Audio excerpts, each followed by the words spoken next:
So in Hebrews chapter 1, it says something pretty amazing in the first couple of verses there. And one is saying that over the past generations, God spoke through his prophets. He spoke through his prophets, but it was like one portion at a time that he was speaking to them because they didn't quite understand it. And so he was giving them basically through his prophet like one portion at a time. But it says now today, he speaks through his son. So he's given us a revelation of who he really is through his son.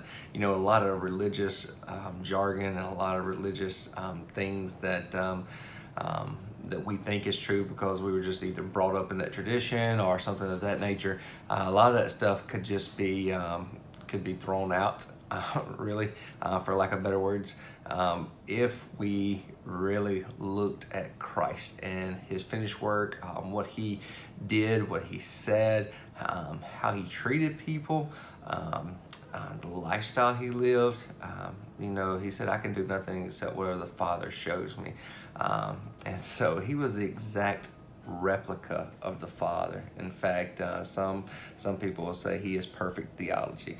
And so what we need to do is, if it doesn't line up with the work of Christ and what he did, what he said, how he pointed the Father out in that lifestyle he lived, he showed us exactly what he was like.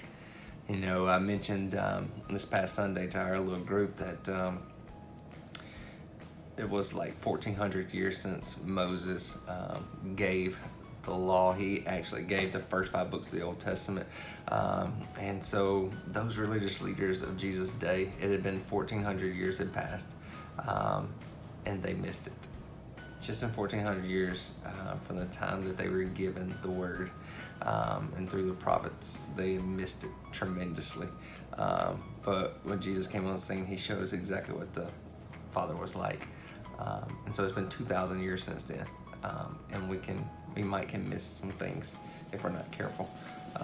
The way westernized Christianity, the way we try to let tradition triumph over truth. And so just allow the truth. Who is truth? Jesus is truth. And so allow truth to set you free, and he will. That's how good he really is. And so look at the work of Christ and notice how good our God really, really is.